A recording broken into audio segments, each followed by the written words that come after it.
এ তো অসম্ভব। অসম্ভবকে সম্ভব করাই অনন্তর কাজ।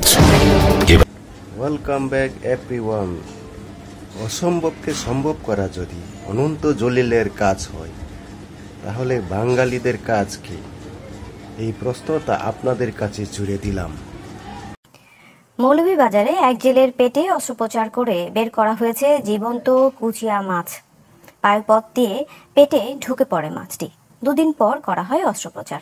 চিকিৎসক জানান তার অবস্থা এখন স্থিতিশীল রয়েছে। অস্ত্রোপচার করে পেট থেকে বের করা হচ্ছে জীবন্ত কুচিয়া মাছ, যার ভিডিও এখন সামাজিক যোগাযোগ মাধ্যমে ভাইরাল। মৌলভীবাজারের জেলে সমরা মুন্ডা গত শনিবার মাছ ধরতে গেলে তার পায়ুপথ দিয়ে কুচিয়া ঢুকে পড়ে। প্রথমে পরিবারের কাউকে না বললেও তীব্র ব্যথা অনুভব করলে একদিন পর নেওয়া হয় সিলেট ওসমানী মেডিকেলে। পরীক্ষায় ধরা পড়ে তার পেটে রয়েছে জীবন্ত কুচিয়া মাছ। সেদিন রাতেই জরুরি ভিত্তিতে করা হয় অস্ত্রোপচার। দুইটা পাই দুটো মাছকে সামাল দিতে পারি নাই, সামাল দিতে না পারে মাছ নিয়ে পড়ে গেছি। পরে যাওয়ার পরে যে তো হাফ প্যান্ট কিনলি না, শর্ট প্যান্ট, আমি মনে করবো সামলাই নিব বলে করে একটা ঢুকে গেছে শর্ট প্যান্টের ভিতরে, পেটের ভিতরে চলে গেছে। এরপরে বাবা ঠিক এই অবস্থায় কুচিয়া বিক্রি করছে। কুচিয়া বিক্রি করার পরে বাসায় ফিরে গেছে। মাকে একটা ইশারায় বললো যে আমাকে মেডিকেলে নিয়ে যেতে হবে। বর্তমানে হাসপাতাল কর্তৃপক্ষের পর্যবেক্ষণে রয়েছেন সমরা মুন্ডা। তার অবস্থা এখন স্থিতিশীল রয়েছে। প্রচন্ড তলপেটে ব্যথা এবং হচ্ছে যে ওনার হাঁটতে পারতেছে না। পরে জিজ্ঞাসা করলাম কি সমস্যা, বললো যে হচ্ছে ওনার বিলাগুলো করতে গিয়ে পায়খানা রাস্তা দিয়ে উনি একটা ডাক্তার কি ওনার পায়খানা রাস্তা দিয়ে ঢুকে গেছে অ্যাক্সিডেন্টালি। দেন আমি অপারেশন থিয়েটার নিলাম। এক্সরে নেওয়ার আগে অপারেশন থিয়েটারে দেখলাম, দেখার পরে দেখলাম যে পায়খানা রাস্তার ভিতরে পুরাটাই ডাক্তার ঢুকে গেছে। পরে যে প্রসেস অনুসারে আমি আর একটা বের করে দিলাম। সাইজটা কেমন ছিল? সাইজটা আনুমানিক 5.5 ইঞ্চি মতো লম্বা, 5 ইঞ্চি মতো হয়তো ব্যাস থাকতে পারে, এরকম আনুমানিক। স্বাভাবিকভাবে মেডিকেলের ভাষায় মানে এটা কি প্রবেশ করার কথা নাকি? এটা প্রবেশ করার আছে 2-3টা মানে বিষয় আছে। কেউ দেখা যাচ্ছে আপনার অ্যাক্সিডেন্টালি অনেক সময় ঢুকতে পারে, কারণ ডাক্তার তাৎক্ষণিকভাবে ওনার বক্তব্য নেওয়ার পর কি সমস্যা জিজ্ঞাসা করার পর উনি বললো যে ওনার এই পায়ুপথে নাকি একটি ছোট ডাবের যেই কঞ্চিগুলো ওগুলো ঢুকছে।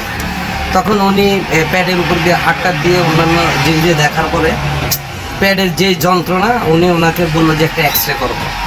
এক্সরে করার পর দেখতেছি যে বিশাল একটি ডাব এই ওনার পেটের ভিতরে। তারপরে দেখলাম যে ওনাকে কিছুক্ষণ পর ওটিতে নিয়ে যায় ডাক্তার আরিফ হোসেন এবং অ্যানেস্থেশিয়া সজীব। আমরা দেখি বিশাল আকারে 6 ইঞ্চি বড় একটি ডাব ওনার পেট থেকে পায়ুপথে বের করেন ডাক্তার আরিফুল হাসান। মিনিমাম 1 ঘন্টার উপরে ওনার এই প্রচেষ্টা ছিল, তবে লাস্ট পর্যন্ত সফল হয়েছে। আমি তো মানে নতুন খাল কাটছে, তো আমি ঠাই পাই না। ওই মানে মাছটা হাতে থেকে ছুটে গেছে, 2 হাত থেকে ছুটে গেছে। আমি ভিতরে চলে গেছি, পানির ভিতরে চলে গেছি। ওই পানির সাথে সাথে হাজে মানে আগ করছি যে ওই সাথে সাথে পানির সাথে সাথে মাছটা চলে গেছে। আমার শ্বাস মাল বন্ধ হয়ে গেছে, মানে মনে হয়েছে আমি কোনো শ্বাসই নিতে পারতেছি। তারপর আমার পবি ছিল, ওই পবি আমি ডাক দিয়ে বলতে পারছি যে আমার পেটের ভিতরে একটা মাছ চলে গেছে, বাইং মাছ। তাই পবি আবার দাঁড়ায় রয়েছে। একটা স্বাস্থ্য বোন ছিল ছোট, ওই স্বাস্থ্য বোন আমার বাসায় বলছে। তিনি এই তার গলার অস্ত্রোপচার করে এই মাছটি বের করেছিলেন এবং তিনি এখন সুস্থ আছেন। তার কাছে আমরা জানতে চাবো এইরকম একটি ঝুঁকিপূর্ণ অপারেশন কিভাবে করলেন এবং সে এখন কি অবস্থায় আছে এবং এই সম্বন্ধে আপনি কি বলতে চান? মাছ ধরতে গিয়ে অসাবধানতাবশত তার শ্বাসনালীতে একটি বড় বাইন মাছ চলে যায় এবং রোগী তখন অনেক শ্বাসকষ্ট ছিল এবং প্রায় মৃতপ্রায় অবস্থা ছিল। রোগী মুমূর্ষু অবস্থায় আমাদের হাসপাতালে আসার পরে আমরা অনেক চেষ্টা করে প্রায় 2.5-3 ঘন্টা চেষ্টা করার পরে রোগীর শ্বাসনালী কেটে যেটাকে আমরা মেডিকেলের ভাষায় বলি ট্র্যাকেস্টমি, সেটা করে আমরা তার শ্বাসনালী থেকে বাইন মাছ বের করি। তো এরপরে রোগী সুস্থ হয়ে যায়। আমরা 7-8 দিন পরে আবার ট্র্যাকেস্টমি টিউব যেটা আমরা বসিয়েছিলাম আমরা সেটাকে রিমুভ করি।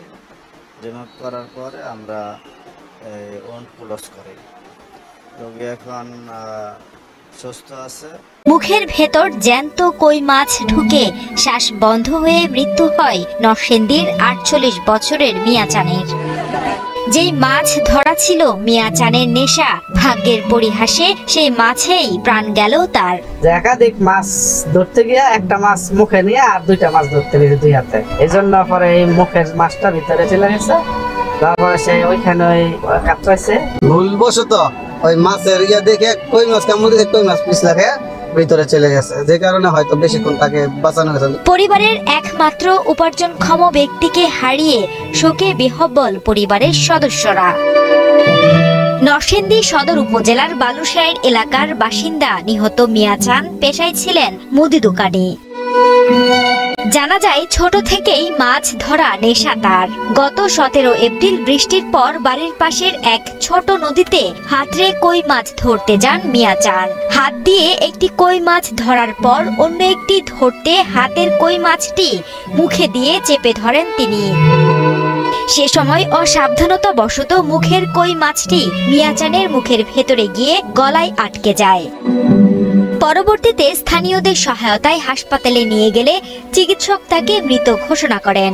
তবে মৃত্যুর পরেও গলা থেকে বের করা যায়নি কই মাছ।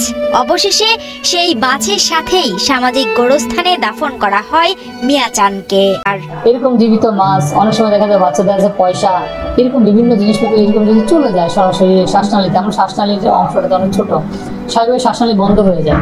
তো এই জন্য আমরা মানুষকে বলবো যে আসলে একটু সাবধান হওয়া উচিত। মৃত্যুর পরেও গলা থেকে বের করা যায়নি শখের কই মাছ। অবশেষে সেই মাছের সাথেই গোরস্থানে দাফন করা হয় মিয়া চানকে। কিছু সামান্য মাছের জন্য আমার আব্বার মতন এরকম রিস্ক নিয়ে আমাদের মতন কেউ এতিম করে দিয়েন না। আমরা